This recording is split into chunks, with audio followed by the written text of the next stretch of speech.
They haven't been what about the better four than a titles? 5 seed but one time in the last 7 years. What about those 4 titles, player? Those are ancient history. That's not 2022. And that's the problem. It's not. He stopped. They're such a great organization that free agents want to come to that the last 3 guys they've reached out to told them to pound sand. Durant, LeBron, that's why and I get Paul mad. George. That's why I get all 3 of them told the Warriors to pound sand. Paul George did us a favor. You know, I love you, PG. Yeah, you know what? They all might have done you a favor, but that speaks for itself. Yeah.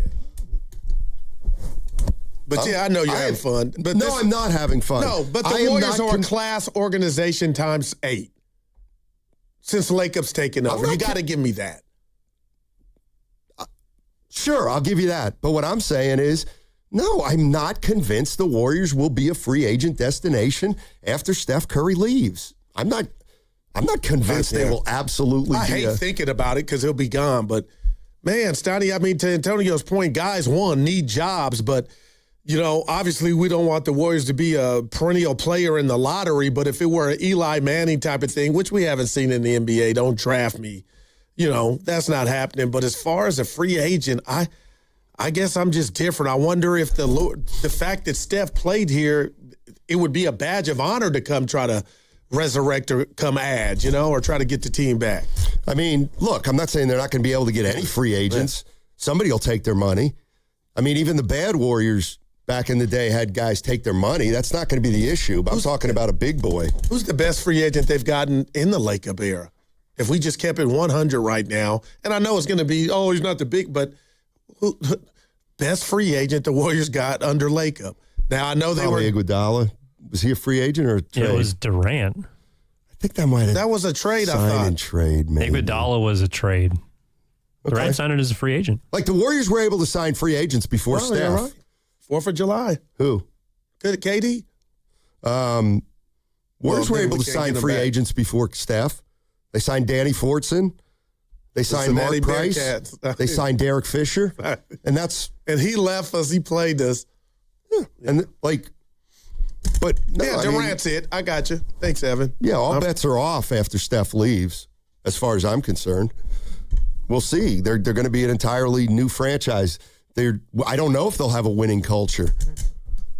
But you know you will be loved if that player has dreams of having the impact, not playing like Steph, or the success that you would be just like Steph is right now, just a god. Yeah, if you're Steph, which there are no Stephs. No, but if you bring titles and you're the best version of yourself, the job doesn't require be Steph, but if the team wins and they win a couple chips, the Bay will love you. Well, let's look at a couple stars. Use a Ponte line. You'll eat for free.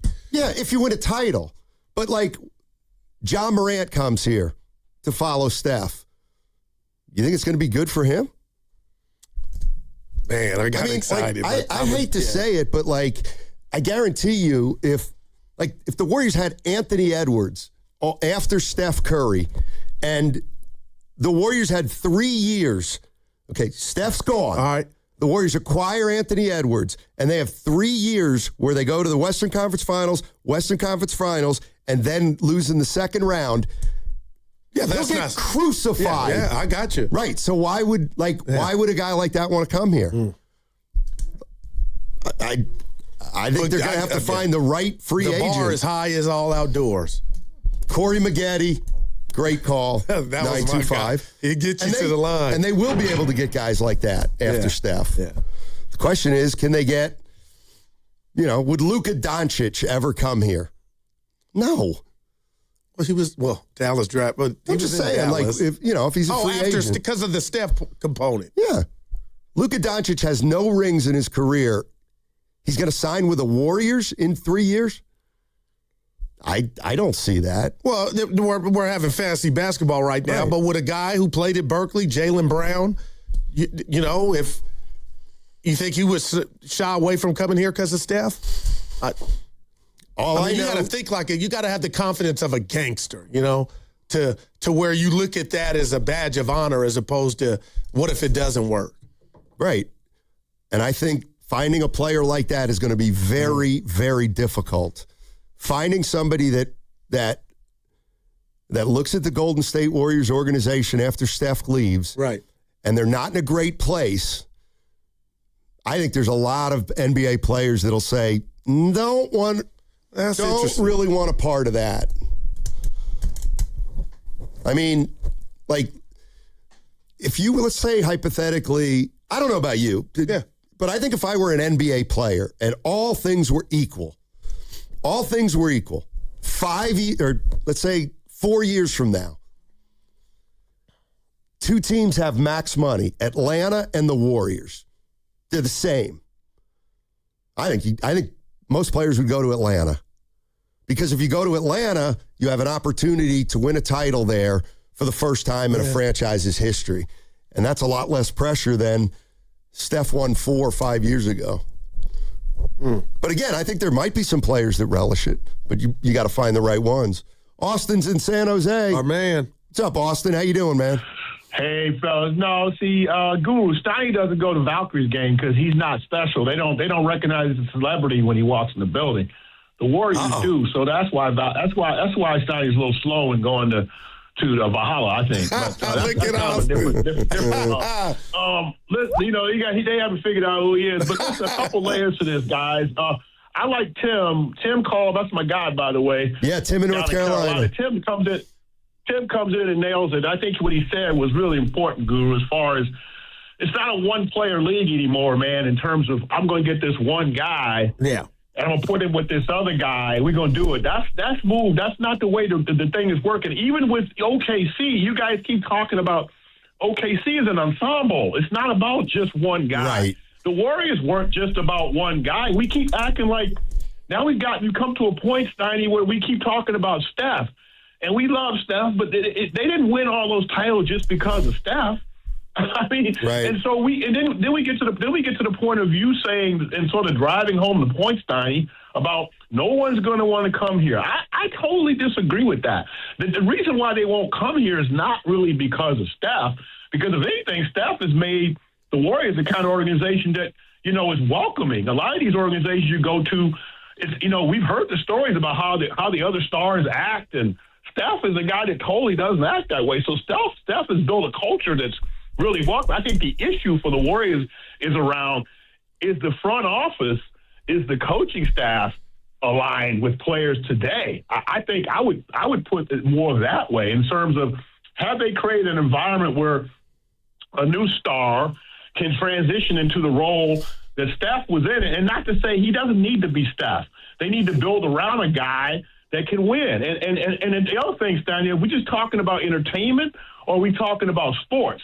Steph was the rare combination of both entertainment and sports. And that is the thing that's most difficult to achieve, is a guy that can both entertain and play at that level. That's probably going to be the bigger challenge than playing the basketball. I think the basketball is going to be easier than the entertainment part of it, if that makes sense. And Austin Kerr's only got 2 more years, too. You got to remember that. So he'll probably be gone when they go search for that new.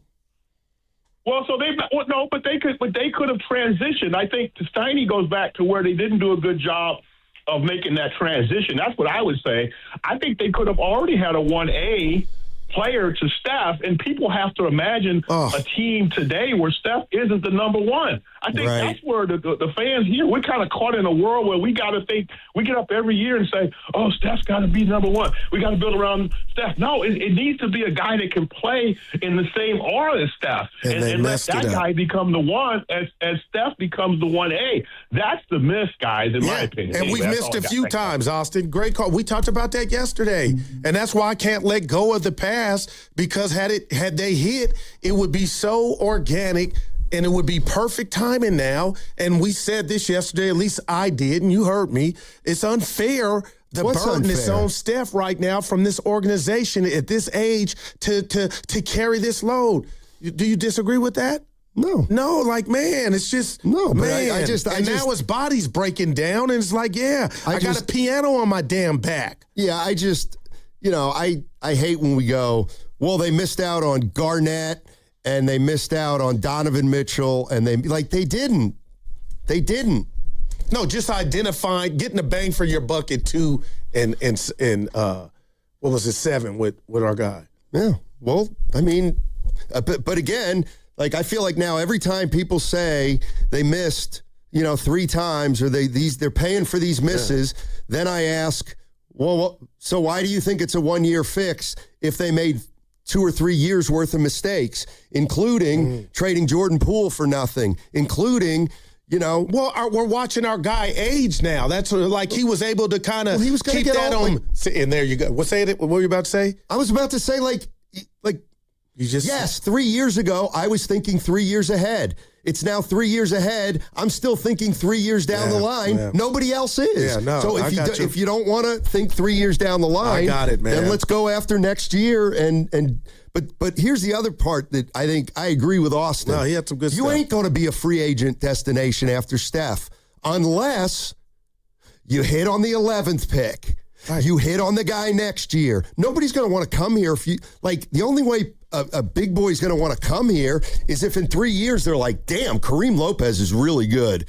And that, and they've got this guy and that guy. But if the cupboard's bare, nobody's going to come here. Yeah. So what I'm guaranteeing you, I'll guarantee you right now, the cupboard's going to be bare if you go down a certain road about only this year and next.